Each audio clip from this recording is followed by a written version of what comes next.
السلام علیکم ورحمۃ اللہ وبرکاتہ۔ آیت 40 سے اب خطاب ہے بنی اسرائیل سے۔ یا بنی اسرائیل اذکروا نعمتی التی انعمت علیکم واوفوا بعہدی اوف بعہدکم وایای فارہبون۔ اے بنی اسرائیل، میری اس نعمت کو یاد کرو جو میں نے تم پر انعام کی، اور تم میرے عہد کو پورا کرو، میں تمہارے عہد کو پورا کروں گا، اور صرف مجھ ہی سے ڈرتے رہو۔ بنی اسرائیل یعقوب علیہ السلام کی اولاد تھے، اپنے وقت کے مسلمان تھے۔ اللہ سبحانہ وتعالیٰ ان کے واقعات بیان کر کے ہمیں کچھ باتیں سکھانا چاہتے ہیں، سمجھانا چاہتے ہیں، کیونکہ بنی اسرائیل کے بعد امت مسلمہ، امت محمد صلی اللہ علیہ وسلم کو چنا گیا ہے، اور ساتھ تنبیہ بھی کی گئی کہ تم بھی انہی کے طریقوں پہ چل پڑو گے۔ تو ہمیں بہت ہوشیار ہونے کی ضرورت ہے، اور ان آیات کی روشنی میں اپنے آپ کو دیکھنے کی ضرورت ہے کہ کہیں ہم تو وہی کچھ نہیں کر رہے جو بنی اسرائیل کر کے اللہ کی ناراضگی مول لی۔ اے بنی اسرائیل، میری اس نعمت کو یاد کرو جو میں نے تم پر انعام کی۔ اللہ نے بنی اسرائیل پر بہت سی نعمتیں نشاور کی تھیں، انہیں فرعون کے ظلم سے نجات دی، ان کے لیے سمندر میں راستہ بنایا، من و سلوہ اتارا، ان میں مسلسل انبیاء بھیجے۔ نعمتیں یاد کرنے کا فائدہ یہ ہوتا ہے کہ انسان نعمتیں دینے والے سے غافل نہیں ہوتا۔ نعمتوں کا ذکر، مذاکرہ انسان کو خوشی بخشتا ہے۔ پھر فرمایا تم میرے عہد کو پورا کرو، میں تمہارے عہد کو پورا کروں گا۔ کون سا عہد؟ تورات پر عمل کرنے کا عہد جو ان پر پہاڑ مسلط کر کے ان سے لیا گیا تھا، طور معلق کر کے، اور صرف مجھ ہی سے ڈرتے رہو۔ تو اللہ کی کتاب پڑھنے کے نتیجے میں کیا چیز پیدا ہونی چاہیے؟ اللہ کی خشیت، اللہ کا تقوی، اور اس کتاب پر ایمان لاؤ جو میں نے نازل کی ہے، وہ اس کی تصدیق کرنے والی ہے جو تمہارے پاس ہے، اور تم سب سے پہلے اس کا انکار کرنے والے نہ بنو، اور تھوڑی سی قیمت کے عوض میری آیات بیچ نہ ڈالو، اور صرف مجھ ہی سے ڈرتے رہو۔ کتنے احکامات دیے گئے؟ اس کتاب پر ایمان لاؤ، اس کے انکاری نہ بنو، میری آیات کے بدلے تھوڑی قیمت نہ لو، یعنی دنیاوی فائدے حاصل نہ کرو، اور مجھ سے ہی ڈرتے رہو، یعنی دنیا کے حقیر فائدے لینے کے لیے اپنے دین کو نہ بیچو، دین پر کمپرومائز نہ کرو۔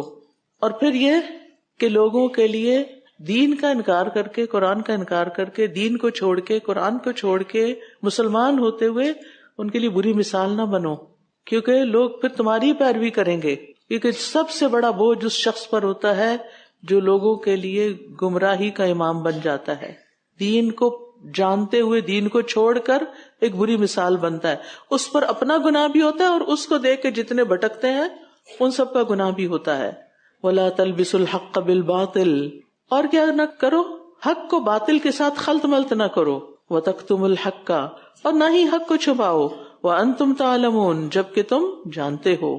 کسی کو گمراہ دو طریقوں سے کیا جاتا ہے۔ ایک شبہات پیدا کرنا، چیزوں کو مکس اپ کر دینا، خلط ملط کر دینا، تشویش پیدا کرنا، کنفیوژن کریٹ کر دینا، ایسا سوال کرنا، ایسی بات دین کے بارے میں کرنا کہ لوگ پریشان ہو جائیں، کنفیوز ہو جائیں۔ اور دوسرے، حق بات چھپا دینا، حق نہ بتانا۔ اس سے کیا ہوتا ہے؟ گمراہی پھیلتی ہے۔ وَأَقِیمُوا الصَّلَاةَ، نہیں کرنے کے کام بتائے، اب کرنے کے کام۔ وَأَقِیمُوا الصَّلَاةَ، اور نماز قائم کرو، وَآتُوا الزَّکَاةَ، اور زکوٰۃ ادا کرو، وَارْکَعُوا مَعَ الرَّاکِعِینَ، اور رکوع کرنے والوں کے ساتھ رکوع کرو۔ نماز ایسا فریضہ ہے جو کسی حال میں بھی ساقط نہیں ہوتا۔ اگر انسان کھڑے ہو کے نہیں پڑھ سکتا، بیٹھ کے پڑھے، بیٹھ کے نہیں تو لیٹ کے پڑھے، قضا کرنے کی کوئی بھی گنجائش نہیں ہوتی۔ اور ایک نماز کا چھوڑ دینا، جان بوجھ کے قضا کرنا بہت بڑے نقصان کا باعث ہوتا ہے۔ جس کی ایک نماز فوت ہو گئی، گویا اس کا مال اور اولاد فنا ہو گیا، اس کا سب کچھ ہی لٹ گیا، اس کے پاس کچھ نہیں بچا۔ اور یہاں بنی اسرائیل کو یہ کیوں کہا جا رہا ہے رکوع کرنے والے، یعنی مسلمانوں کے ساتھ رکوع کرو؟ کیونکہ بنی اسرائیل کی نماز میں رکوع نہیں تھا، یہ امت محمد کو دیا گیا، ایک خاص سے عنایت کی گئی۔ لہٰذا تم اب ایک انڈیویجول انڈیپینڈنٹ قوم نہیں ہو، بلکہ اب تم فالو کرو گے محمد صلی اللہ علیہ وسلم اور ان کے صحابہ کو، ان کے طریقوں پہ چلو گے۔ أَتَأْمُرُونَ النَّاسَ بِالْبِرِّ وَتَنْسَوْنَ أَنفُسَكُمْ وَأَنْتُمْ تَتْلُونَ الْكِتَابَ أَفَلَا تَعْقِلُونَ، کیا تم لوگوں کو نیکی کا حکم دیتے ہو اور اپنے آپ کو بھول جاتے ہو، حالانکہ تم کتاب پڑھتے ہو؟ کیا تم عقل سے کام نہیں لیتے؟ ویسے تو یہ ضروری ہے کہ انسان اپنی اصلاح کے ساتھ ساتھ دوسروں کی فکر بھی کرے، لیکن یاد رکھیے دوسروں کی فکر میں اتنا مگن ہو جانا کہ اپنی آخرت اور اپنے گناہوں کی فکر ہی نہ رہے، یہ منافقت کی ایک قسم ہے. کچھ لوگ دوسروں کو خوب نصیحتیں کرتے رہتے ہیں، خود نہ نماز وقت پہ پڑھتے ہیں اور نہ ہی ان کا اخلاق اچھا ہوتا ہے اور نہ ہی حلال حرام کی پرواہ کرتے ہیں، اور دوسروں کو بڑے بڑے لیکچر دیے چلے جاتے ہیں. تو یہ منافقت ہے، یہ نہیں ہونا چاہیے. اپنے آپ کو نہیں بھولنا چاہیے، اپنے عیبوں کو بھی نہیں بھولنا چاہیے، اپنی غلطیاں دیکھتے رہنا چاہیے. کوئی بتا دے تو مائنڈ نہیں کرنا چاہیے، اپنے نفس کا محاسبہ کرتے رہنا چاہیے. میمون بن مہران کہتے ہیں انسان اس وقت تک متقین میں شمار نہیں ہو سکتا جب تک اپنے نفس کا محاسبہ اس سے زیادہ نہ کرے جتنا وہ اپنے شراکت دار سے کرتا ہے، یعنی بزنس پارٹنر سے کرتا ہے. یہاں تک کہ وہ یہ جان لے کہ اس کا کھانا کہاں سے ہے، اس کا لباس کہاں سے ہے، اس کا پینا کہاں سے ہے، کیا یہ حلال ہے یا حرام ہے. وَاسْتَعِينُوا بِالصَّبْرِ وَالصَّلَاةِ، اور صبر اور نماز سے مدد لو. اور بے شک وہ بہت بھاری ہے مگر ان لوگوں پر نہیں جو عاجزی اختیار کرنے والے ہیں. مصیبت کو برداشت کرنے کے لیے 2 چیزوں سے سہارا لینا چاہیے، نماز کی طرف دوڑنا چاہیے اور صبر سے کام لینا چاہیے. رونا دھونا مچا دینا، چیخنا چلانا اور غلط حرکتیں کرنا، اس سے مصیبت ٹلتی نہیں، بڑھتی ہے. اور صبر کیا ہے؟ صبر یہ کہ انسان اپنے نفس کو کنٹرول کرے، اپنی زبان کو کنٹرول کرے، اپنے ہاتھوں کو کنٹرول کرے اور کوئی بھی اللہ کی نافرمانی کا نہ بات کرے نہ کام کرے. اور نماز ہے تو مشکل، لیکن عاجزی اختیار کرنے والوں کے لیے مشکل نہیں. وہ جو یقین رکھتے ہیں کہ وہ اپنے رب سے ملاقات کرنے والے ہیں اور بے شک وہ اسی کی طرف لوٹ کر جانے والے، جن کو جتنا یقین ہوگا نا کہ اللہ کے پاس واپس جانا ہے، ان کی نمازیں اتنی ہی اچھی ہوں گی، کیونکہ وہ نماز میں کھڑے ہو کر اللہ سے ملاقات کرتے ہیں اس بڑی ملاقات کی تیاری کے لیے. یا بنی اسرائیل اذکروا نعمتی التی انعمت علیکم وأوفوا بعہدی اوف بعہدکم وإیای فارہبون وآمنوا بما أنزلت مصدقا لما معكم ولا تكونوا أول كافر به ولا تشتروا بآياتي ثمنا قليلا وإياي فاتقون ولا تلبسوا الحق بالباطل وتكتموا الحق وأنتم تعلمون وأقيموا الصلاة وآتوا الزكاة واركعوا مع الراكعين أتأمرون الناس بالبر وتنسون أنفسكم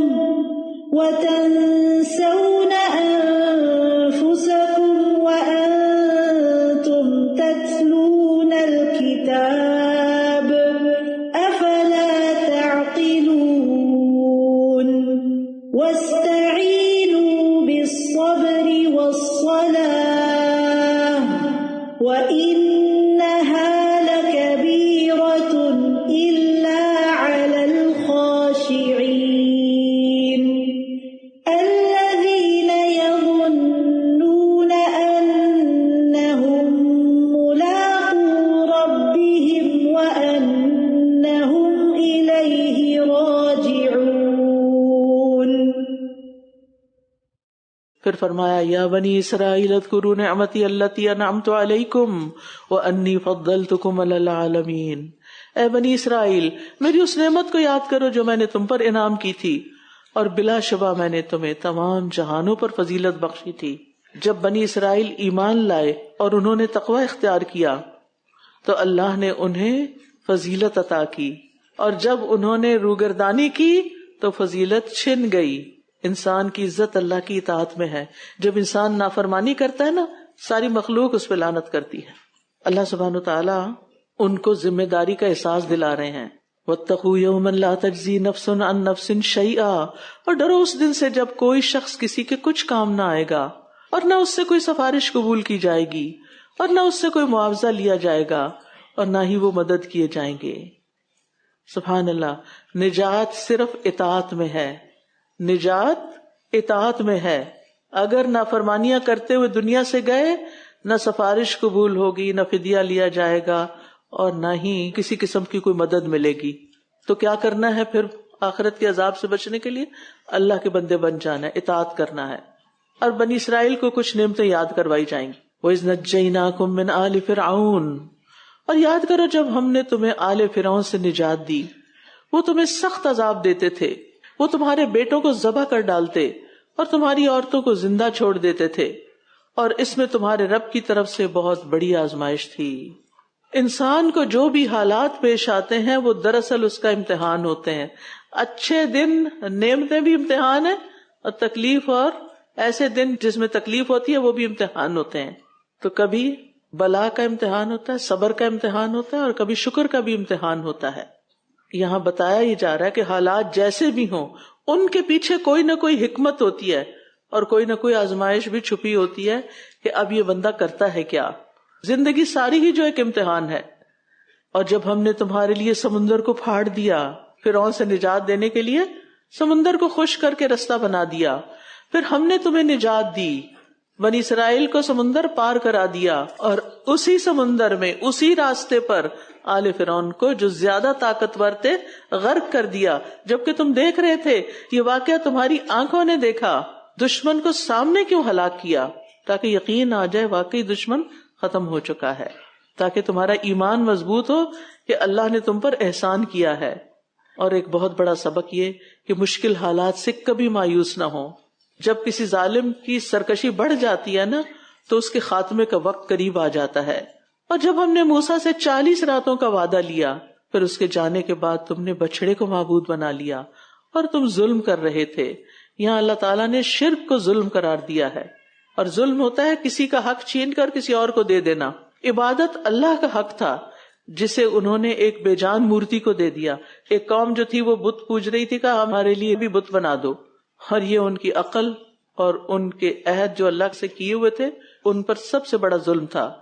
ثم عفونا عنکم من بعد ذلک لعلکم تشکرون، پھر اس کے بعد ہم نے تمہیں معاف کر دیا تاکہ تم شکر ادا کرو۔ معافی کی وجہ کیا بتائی؟ شکر ادا کرنا۔ انسان کبھی بھی گناہوں کی کثرت سے مایوس نہ ہو، کیونکہ انسان پر اللہ بڑا ہی مہربان ہے۔ جب توبہ کرے گا توبہ قبول ہو جائے گی۔ اب توبہ کی قبولیت پر شکر ادا کرنا چاہیے، اور وہ شکر ادا ہوتا ہے پہلے سے زیادہ اللہ کا وفادار بن کے، شکر گزار بن کے، اطاعت گزار بن کے۔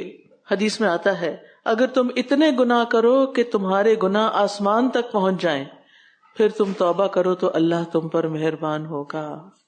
وَإِذَا آتَيْنَا مُوسَى الْكِتَابَ وَالْفُرْقَانَ لَعَلَّكُمْ تَهْتَدُونَ، ایک اور انعام، اور جب ہم نے موسیٰ کو کتاب اور فرقان عطا کیا تاکہ تم ہدایت پاؤ۔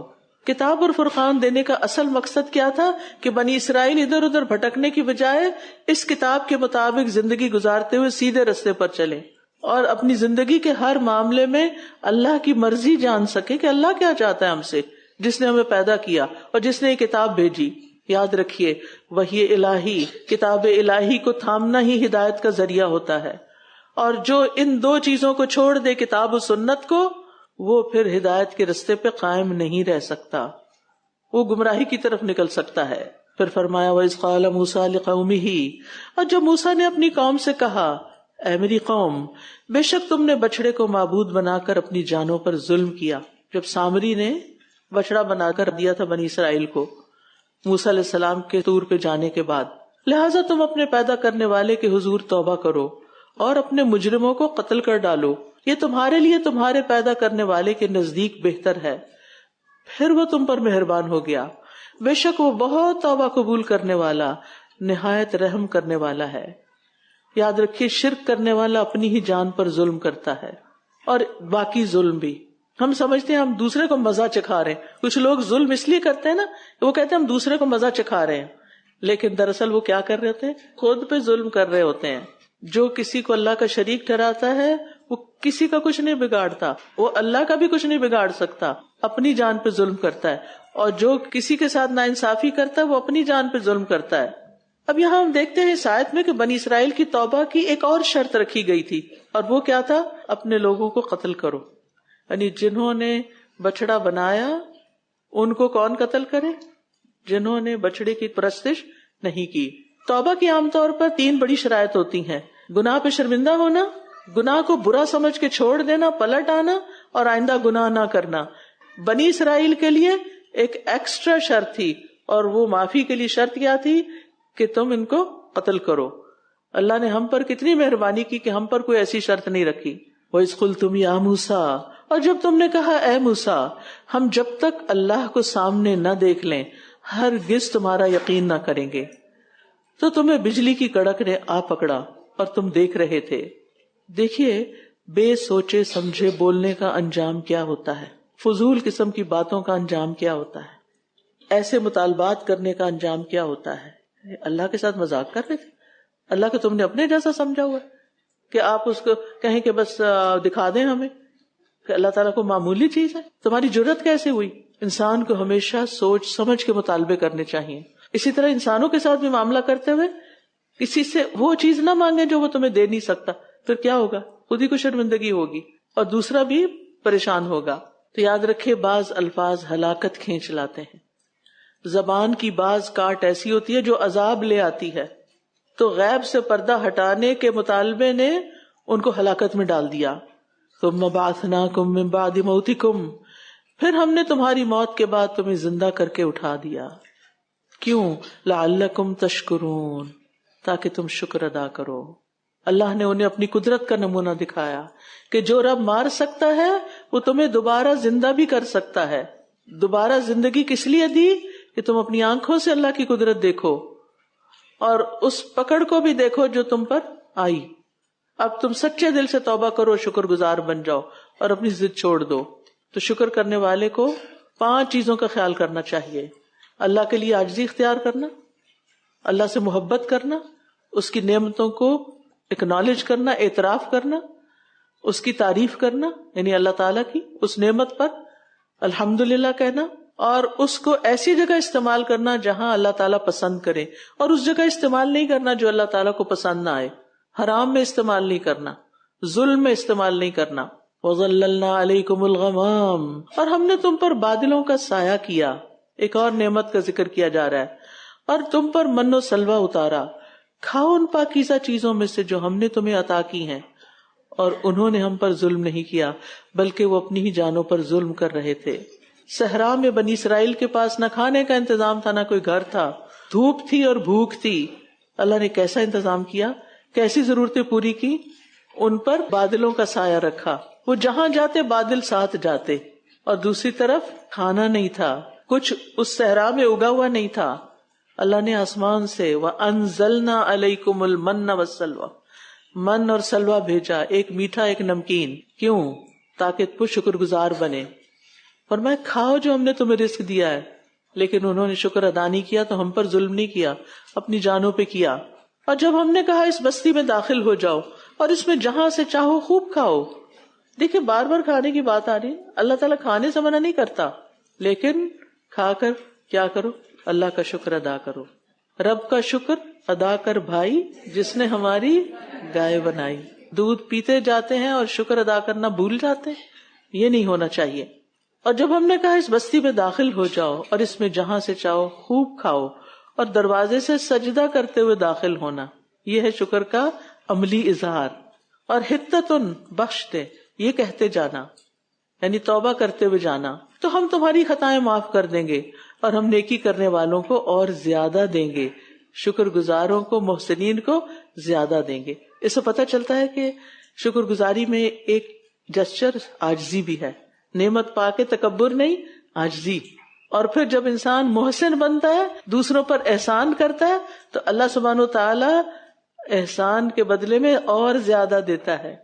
اور جو شخص اچھائی کے رستے پہ قدم بڑھا لیتا ہے، اللہ اس پہ خیر کے دروازے کھول دیتا ہے۔ وَسَنَزِيدُ الْمُحْسِنِينَ۔ اور مزید کیا ہے؟ دنیا میں بھی رزق میں برکت، دشمنوں پہ فتح، سکون قلب اور آخرت میں جنت کے درجات، اور سب سے بڑی نعمت اللہ کا دیدار. فبدل الذین ظلموا قولا غیر الذی قیل لهم. پھر جن لوگوں نے ظلم کیا انہوں نے اس بات کو جو انہیں کہی گئی تھی بدل کر کچھ اور ہی کر دیا. ظالموں نے اللہ کی بات کو بدل کر حتتن کو ہنتتن بنا دیا.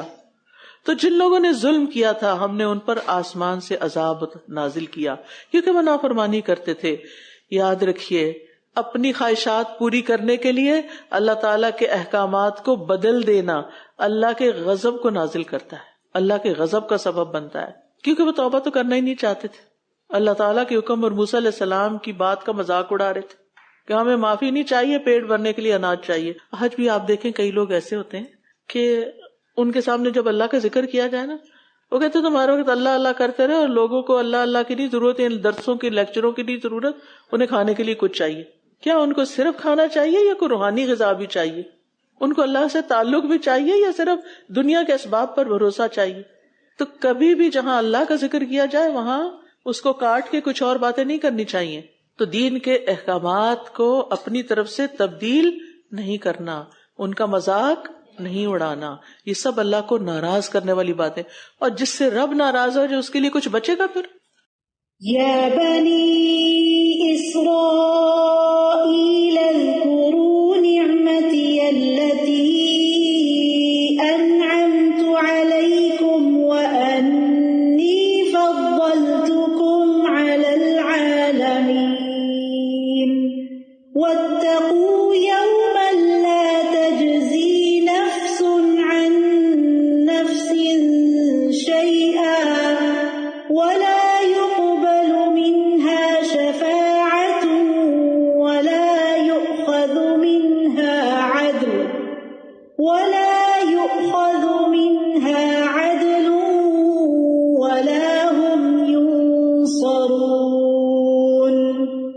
وَإِذْ نَجَّيْنَاكُمْ مِنْ آلِ فِرْعَوْنَ يَسُومُونَكُمْ سُوءَ الْعَذَابِ يُذَبِّحُونَ أَبْنَاءَكُمْ وَيَسْتَحْيُونَ نِسَاءَكُمْ وَفِي ذَلِكُمْ بَلَاءٌ مِّن رَّبِّكُمْ عَظِيمٌ. وَإِذْ فَرَقْنَا بِكُمُ الْبَحْرَ فَأَنْجَيْنَاكُمْ وَأَغْرَقْنَا آلَ فِرْعَوْنَ وَأَنْتُمْ تَنْظُرُونَ. وَإِذْ وَاعَدْنَا مُوسَىٰ 40 لَيْلَةً ثُمَّ اتَّخَذْتُمُ الْعِجْلَ مِنْ بَعْدِهِ وَأَنْتُمْ ظَالِمُونَ. ثُمَّ عَفَوْنَا عَنْكُمْ مِنْ بَعْدِ ذَلِكَ لَعَلَّكُمْ تَشْكُرُونَ. وَإِذْ آتَيْنَا مُوسَى الْكِتَابَ وَالْفُرْقَانَ لَعَلَّكُمْ تَهْتَدُونَ. وَإِذْ قَالَ مُوسَى لِقَوْمِهِ يَا قَوْمِ إِنَّكُمْ ظَلَمْتُمْ أَنفُسَكُمْ بِاتِّخَاذِكُمُ الْعِجْلَ فَتُوبُوا إِلَى بَارِئِكُمْ فَاقْتُلُوا أَنفُسَكُمْ ذَلِكُمْ خَيْرٌ لَكُمْ عِندَ بَارِئِكُمْ فَتَابَ عَلَيْكُمْ إِنَّهُ هُوَ التَّوَّابُ الرَّحِيمُ. وَإِذْ قُلْتُمْ يَا مُوسَى لَن نُّؤْمِنَ لَكَ حَتَّى نَرَى اللَّهَ جَهْرَةً فَأَخَذَتْكُمُ الصَّاعِقَةُ وَأَنْتُمْ تَنْظُرُونَ. ثُمَّ بَعَثْنَاكُمْ مِنْ بَعْدِ مَوْتِكُمْ لَعَلَّكُمْ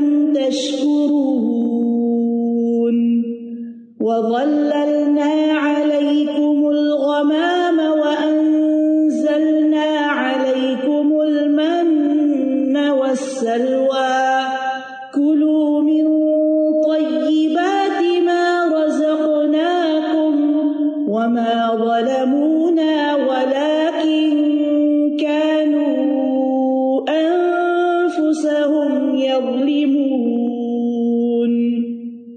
وإذ قلنا ادخلوا هذه القرية فكلوا منها حيث شئتم رغدا وادخلوا الباب سجدا وقولوا حطة نغفر لكم خطاياكم وسنزيد المحسنين فبدل الذين ظلموا قولا غير الذي قيل لهم فأنزلنا على الذين ظلموا رجزا من السماء بما كانوا يفسقون وَإِذِ اسْتَسْقَىٰ مُوسَىٰ لِقَوْمِهِ، اور جب موسیٰ نے اپنی قوم کے لیے پانی مانگا، صحرا میں پانی نہیں تھا، کھانا مل گیا، سایہ مل گیا، پانی نہیں، تو ہم نے کہا اپنا عصا پتھر پر مارو. پیچھے بھی عصا مارا تھا، پانی خشک ہو گیا تھا، اب عصا مار رہے ہیں اور پانی جاری ہو رہا ہے. حکم کس کا ہے؟ برکت کس میں؟ عصا میں یا اللہ کے حکم میں؟ ہم چیزوں کو سمجھ لیتے ہیں کہ ان میں کچھ ہے، نہیں، اللہ نے ان میں آگ اپنی مرضی سے جلاتی ہے یا اللہ کے حکم سے جلتی ہے؟ اور جب حکم نہیں ہوتا تو آگ کیا بن جاتی ہے؟ باغ بن جاتی ہے. یس. اب ہوا کیا؟ پتھر پر عصا مارا تو اس سے 12 چشمے پھوٹ نکلے. 12 کیوں؟ کیونکہ وہ 12 قبیلے تھے، لاکھوں کی تعداد تھی.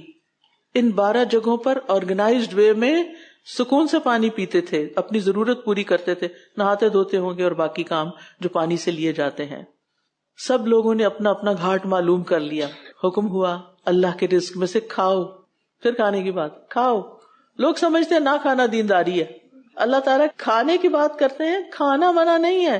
کھانا کھانے سے تمہارے دین میں فرق نہیں آئے گا، الا یہ کہ اسراف کرو، کھاؤ اور پیو اور زمین میں مفسد بن کر نہ پھرو.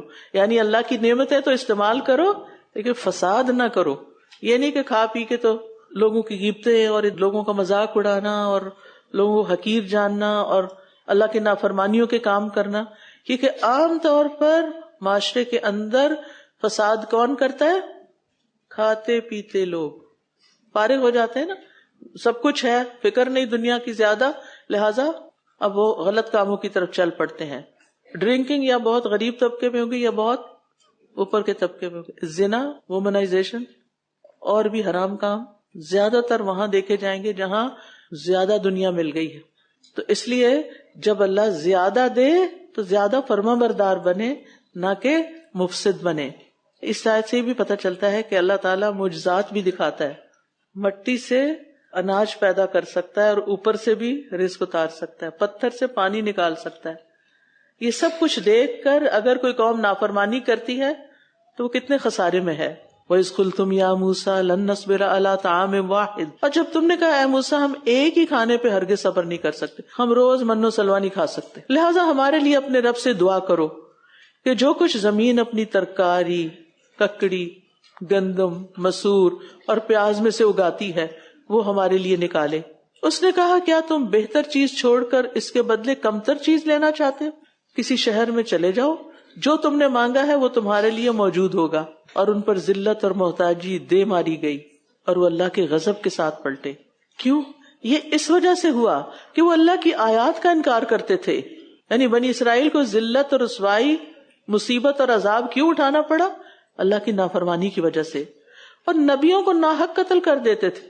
یہ سب اس وجہ سے بھی تھا کہ وہ نافرمانی کرتے اور حد سے بڑھ جاتے، حدیں توڑ جاتے. تو یہاں بنی اسرائیل کے کچھ حالات بتائے گئے ہیں.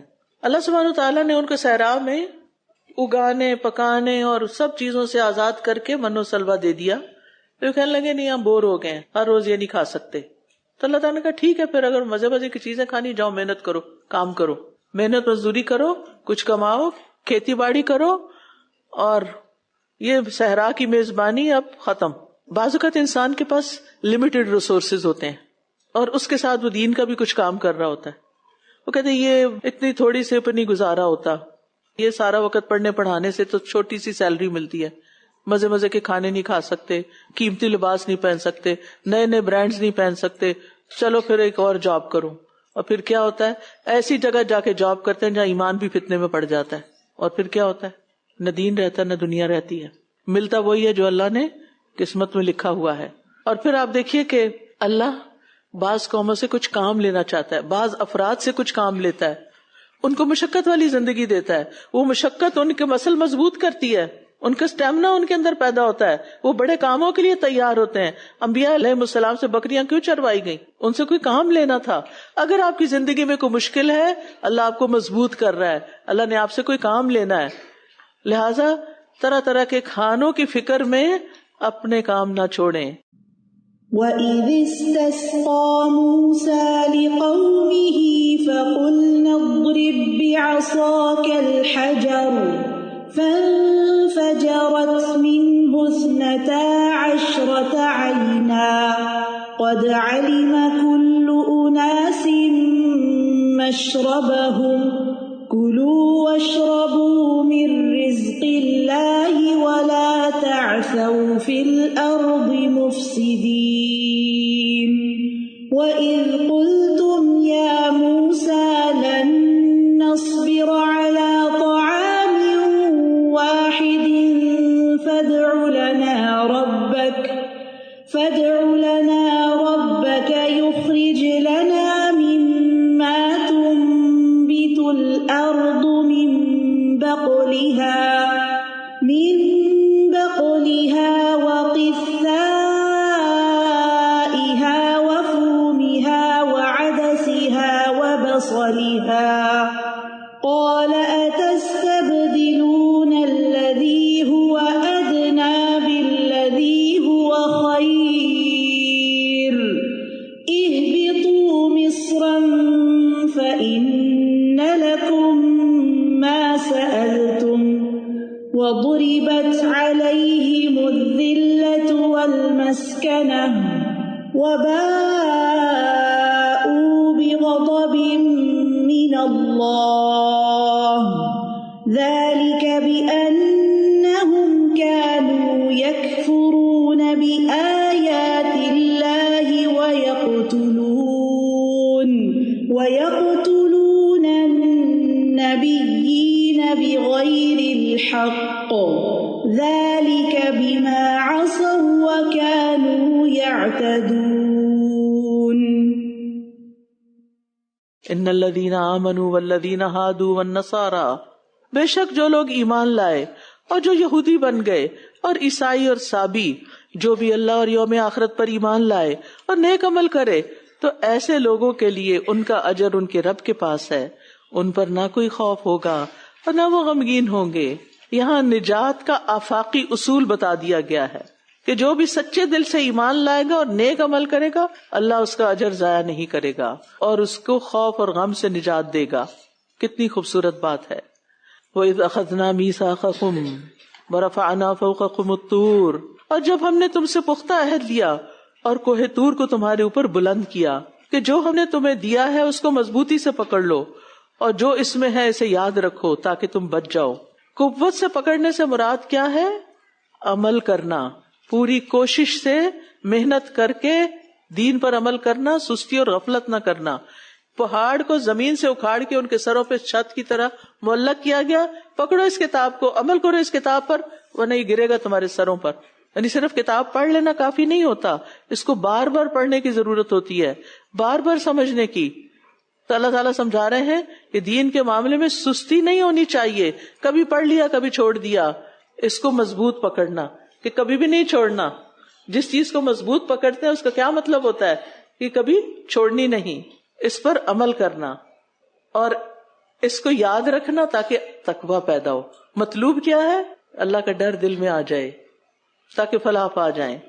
لیکن انہوں نے کیا کیا؟ اس وقت تو ڈر کے کہا ٹھیک ہے ٹھیک ہے, بعد میں ثم تولیتم من بعد ذلک, پھر اس کے بعد تم اپنے اس عہد سے پھر گئے. تو اگر تم پر اللہ کا فضل اور اس کی رحمت نہ ہوتی تو ضرور تم خسارہ پانے والوں میں سے ہو جاتے.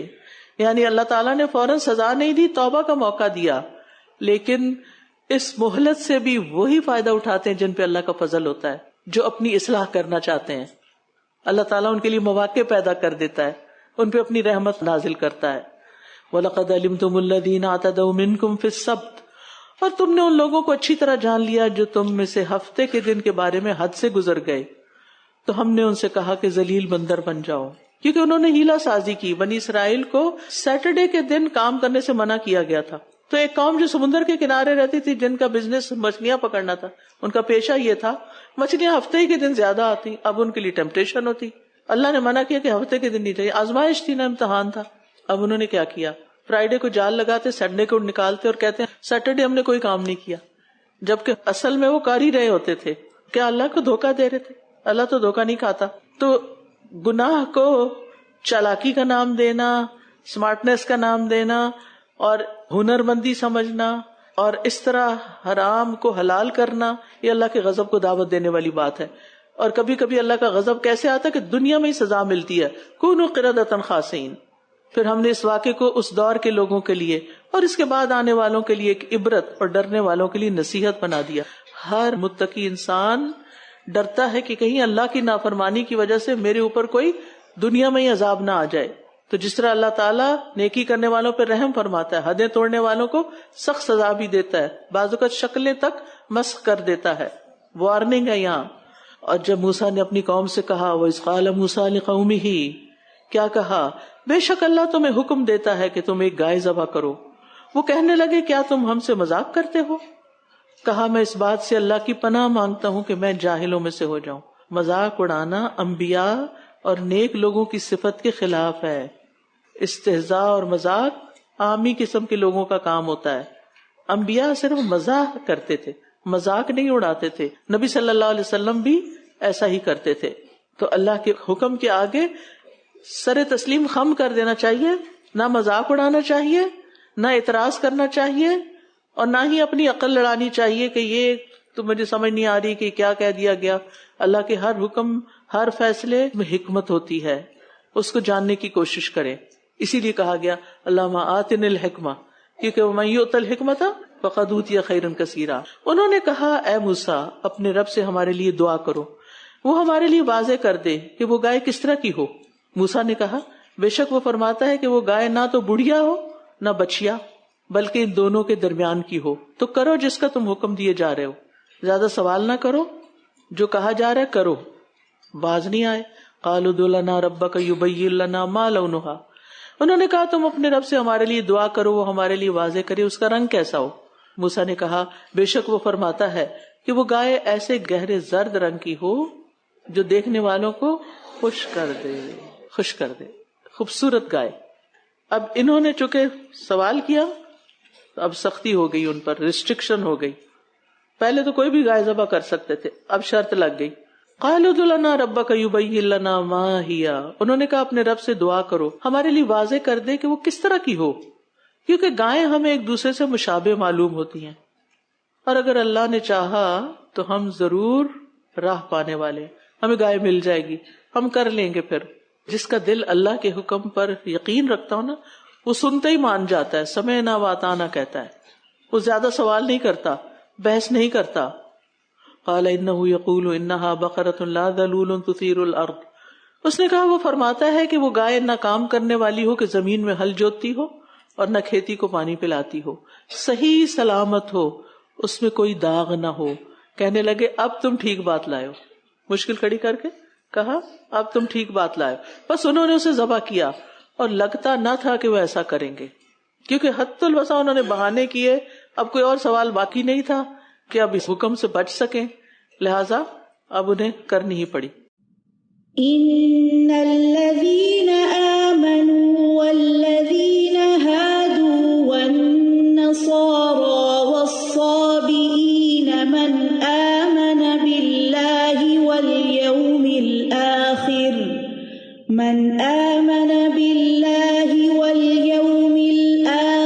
وعمل صالحا فلهم أجرهم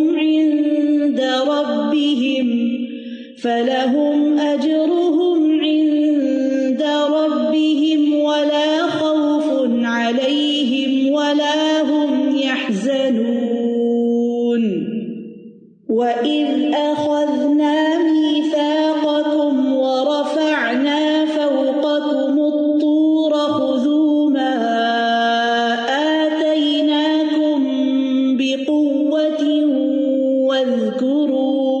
وَاذْكُرُوا مَا فِيهِ لَعَلَّكُمْ تَتَّقُونَ ثُمَّ تَوَلَّيْتُمْ مِنْ بَعْدِ ذَلِكَ فَلَوْلَا فَضْلُ اللَّهِ عَلَيْكُمْ وَرَحْمَتُهُ لَكُنْتُمْ مِنَ الْخَاسِرِينَ وَلَقَدْ عَلِمْتُمُ الَّذِينَ اعْتَدَوْا مِنْكُمْ فِي السَّبْتِ فَقُلْنَا لَهُمْ كُونُوا قِرَدَةً خَاسِئِينَ فَجَعَلْنَاهَا نَكَالًا لِمَا بَيْنَ يَدَيْهَا وَمَا خَلْفَهَا وَمَوْعِظَةً لِلْمُتَّقِينَ وَإِذْ قَالَ مُوسَى لِقَوْمِهِ إِنَّ اللَّهَ يَأْمُرُكُمْ أَن تَذْبَحُوا بَقَرَةً قَالُوا أَتَتَّخِذُنَا هُزُوًا قَالَ أَعُوذُ بِاللَّهِ أَنْ أَكُونَ مِنَ الْجَاهِلِينَ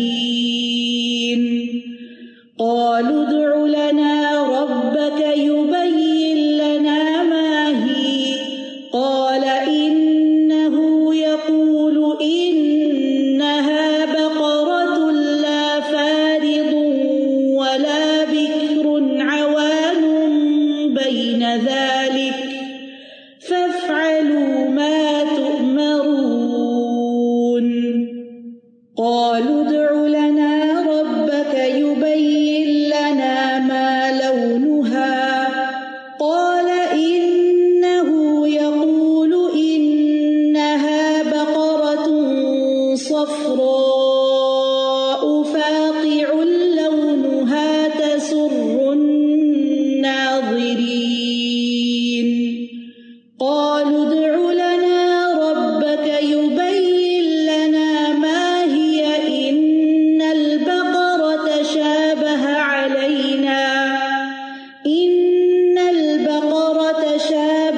عَلَيْنَا وَإِنَّا إِن شَاءَ اللَّهُ لَمُهْتَدُونَ قَالَ إِنَّهُ يَقُولُ إِنَّهَا بَقَرَةٌ لَّا ذَلُولٌ تُثِيرُ الْأَرْضَ وَلَا تَسْقِي الْحَرْثَ مُسَلَّمَةٌ لَّا شِيَةَ فِيهَا قَالُوا الْآنَ جِئْتَ بِالْحَقِّ فَذَبَحُوهَا وَمَا كَادُوا يَفْعَلُونَ اب انہوں نے گائے ذبح کی اور وہ سمجھتے تھے کیونکہ فرعونی گائے پوجتے تھے نا، تو وہ سمجھتے تھے کہ گائے ذبح کی تو مصیبت آ جائے گی، توہمات، جہالت وہم پیدا کرتی ہے. تو اب اللہ تعالیٰ نے ان کو یقین دلانے کے لیے ایک اور سچویشن سامنے ان کے کی. وہ کیا تھی؟ وَإِذْ قَتَلْتُمْ نَفْسًا فَادَّارَأْتُمْ فِيهَا. اور جب تم نے ایک شخص کو قتل کر ڈالا پھر تم اس کے بارے میں باہم جھگڑنے لگے، کس نے قتل کیا، کس نے کیا، اور جو کچھ تم چھپا رہے تھے اللہ اسے ظاہر کرنے والا تھا. اللہ تعالیٰ بے گناہ خون ضائع نہیں ہونے دیتا. قاتل کتنا بھی ہوشیار ہو کہیں نہ کہیں سے کلو مل ہی جاتا ہے. اسی طرح واللہ مخرج ما کنتم تکتمون بھی بہت زبردست آیت ہے. جو ہم چھپاتے ہیں نا، اندر دل میں باتیں چھپائی ہوئی ہوتی ہیں، اوپر سے کچھ کہہ رہے ہوتے ہیں اندر کچھ، وہ بھی اللہ تعالیٰ ہماری زبان سے نکلوا دیتا ہے کبھی، یا ہمارے عمل سے ظاہر کر دیتا ہے. ہم دوسروں کو دھوکہ دینے کی کوشش کرتے ہیں لیکن مومن دھوکہ نہیں کھاتا. اور دھوکہ دینے والے کون ہوتے ہیں؟ منافق ہوتے ہیں. تو انسان ظاہر کی اصلاح کے ساتھ ساتھ اپنے باطن کی بھی اصلاح کرے، کیونکہ اللہ سے کوئی چیز چھپ نہیں سکتی، نہ آسمان کی بلندیوں میں نہ زمین کی گہرائیوں میں. اور قیامت کے دن چھوٹی چھوٹی نیکیوں پر بھی اجر ملے گا. کسی بھولے ہوئے کا رستہ بتانا، نابینا کے ساتھ چلنا، راستے سے پتھر کانٹا ہڈی ہٹانا، اپنے ڈول سے دوسرے بھائی کے ڈول میں پانی ڈال دینا، یہ سب صدقے ہیں، چھوٹی چھوٹی نیکیاں ہیں. اور اسی طرح چھوٹے چھوٹے گناہوں پہ پکڑ بھی ہے، وہ چھوٹے چھوٹے مل کے بہت بڑے بن جائیں گے انسان کو ڈبونے کے لیے.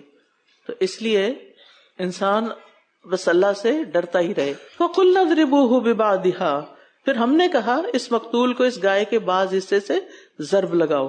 كَذَلِكَ يُحْيِي اللَّهُ الْمَوْتَى، اللہ تعالیٰ اسی طرح مردوں کو زندہ کرتا ہے، اس کے لیے زندہ کرنا کچھ مشکل نہیں.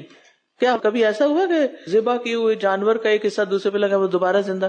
لیکن یہاں اللہ تعالیٰ کے حکم سے یعنی مردہ زندہ ہو گیا، اور گائے کا ٹکڑا مارنے سے. اور یہ بھی کہا جاتا ہے کہ گائے کی طرف ہی جاتا ہے، اور وہ تمہیں اپنی نشانیاں دکھاتا ہے تاکہ تم عقل سے کام لو.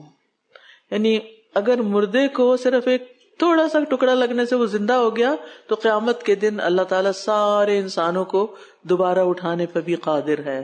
موت کے بعد کی زندگی کا یقین دلایا گیا. لیکن بنی اسرائیل نے سمجھنے کی بجائے کیا کیا؟ ثم قست قلوبکم من بعد ذلک، پھر اس کے بعد تمہارے دل سخت ہو گئے، گویا کہ وہ پتھروں کی طرح ہیں یا ان سے بھی زیادہ سخت. اور بے شک کچھ پتھر ایسے ہیں جن سے نہریں پھوٹ نکلتی ہیں، اور ان میں سے کچھ ایسے ہیں جو پھٹ جاتے ہیں تو ان میں سے پانی نکل آتا ہے. اور بلا شبہ ان میں سے کچھ ایسے بھی ہیں جو اللہ کے خوف سے گر پڑتے ہیں، اور جو بھی عمل تم کرتے ہو اللہ اس سے ہرگز غافل نہیں. پتھروں کی قسمیں ہیں اور ان کے فائدے ہیں، لیکن انسان کا دل جب سخت ہوتا ہے تو پتھر سے بھی زیادہ سخت، اور وہ کسی فائدے کا نہیں رہتا. مضبوط دل، بہادر دل قابل تعریف ہے، سخت دل قابل مذمت ہے. اور دلوں کو سخت کیا چیز کرتی ہے؟ گناہ. جب اللہ کی نافرمانیاں انسان کرتا ہے، نشانیوں سے سبق حاصل نہیں کرتا، تو پھر دل بے حس ہوتا جاتا ہے، وہ پتھر بن جاتا ہے. اور اس سے پناہ مانگنی چاہیے. افتطمعون ان یؤمنوا لکم، کیا بھلا تم یہ تمنا رکھتے ہو کہ یہ تمہاری بات مان لیں گے، ایسے سخت دل لوگ؟ حالانکہ یقیناً ان میں سے ایک گروہ کے لوگ اللہ کا کلام سنتے ہیں، پھر اس کو سمجھ لینے کے بعد اس میں تحریف کر دیتے ہیں، منمانی تبدیلی کر دیتے ہیں، حالانکہ یہ جانتے ہیں. یہاں ان کے جرم کی سنگینی کو بتایا جا رہا ہے. یعنی حق کو سن کر جان کر پھر اس میں چینج کر دیتے ہیں تاکہ ماننا نہ پڑے، عمل نہ کرنا پڑے. اور جب یہ ان لوگوں سے ملتے ہیں جو ایمان لائے تو کہتے ہیں ہم بھی ایمان لائے. اور جب یہ ایک دوسرے کے ساتھ تنہائی میں ہوتے ہیں تو کہتے ہیں کیا تم ان کو وہ باتیں بتاتے جو اللہ نے تم پر کھولی تاکہ وہ اس کے بارے میں تمہارے رب کے ہاں تم سے جھگڑا کریں؟ کیا تم عقل نہیں رکھتے؟ یہ یہود کا طریقہ بتایا جا رہا ہے کہ ان کے سردار اپنے فالوورز کو، ساتھیوں کو عقل سکھا رہے ہیں کہ حق چھپانے میں ہماری عافیت ہے. کیا عجیب بات ہے، ورنہ مسلمان ہم پہ غالب آ جائیں گے. یہ تکبر جو ہوتا ہے نا انسان سے بڑے غلط کام کرواتا ہے. تو دیکھو یہ آج دنیا میں تم پہ غالب آئیں گے، اللہ کے ہاں تمہیں مجرم ثابت کریں گے. تو اللہ کی دی ہوئی ہدایت کو، علم کو صرف اس لیے چھپانا کہ اس سے کسی دوسرے کا فائدہ ہو جائے گا، یا ہماری انا کو ٹھیس پہنچے گی، یا ہم پھر چھوٹے ہو جائیں گے، پیچھے رہ جائیں گے، یہ مناسب طریقہ نہیں. بعض لوگ علم کی بات کسی کو کیوں نہیں بتاتے؟ یہ تو بڑی ذہین ہے تو آگے نکل جائے گی، میں پیچھے رہ جاؤں گی. تو بہتر ہے نہ ہی بتاؤ. یا یہ کہ یہ ہم پر حجت قائم کریں گے کہ دیکھا تم جانتے بوجھتے ہوئے بھی غلط کر رہے ہو. کچھ لوگ اپنے دین کو کیوں چھپاتے؟ حالانکہ سب پتا ہوتا ہے، اس لیے چھپاتے ہیں کہ لوگ باتیں کریں گے. تمہیں تو سب پتا ہے پھر تم یہ کر رہے ہو. اولا یعلمون ان اللہ یعلم ما یسرون وما یعلنون، کیا یہ جانتے نہیں کہ بے شک اللہ جانتا ہے جو کچھ یہ چھپاتے ہیں اور جو یہ ظاہر کرتے ہیں. اللہ تو دلوں کے بھید بھی جانتا ہے، اور اللہ سے کوئی بات چھپی ہوئی نہیں ہے. وَإِذْ قَتَلْتُمْ نَفْسًا فَادَّارَأْتُمْ فِيهَا وَاللَّهُ مُخْرِجٌ مَا كُنْتُمْ تَكْتُمُونَ فَقُلْنَا اضْرِبُوهُ بِبَعْضِهَا كَذَلِكَ يُحْيِي اللَّهُ الْمَوْتَى وَيُرِيكُمْ آيَاتِهِ لَعَلَّكُمْ تعقلون ثم قست قلوبكم من بعد ذلك فهي كالحجارة أو أشد قسوة وإن من الحجارة لما يتفجر منه الأنهار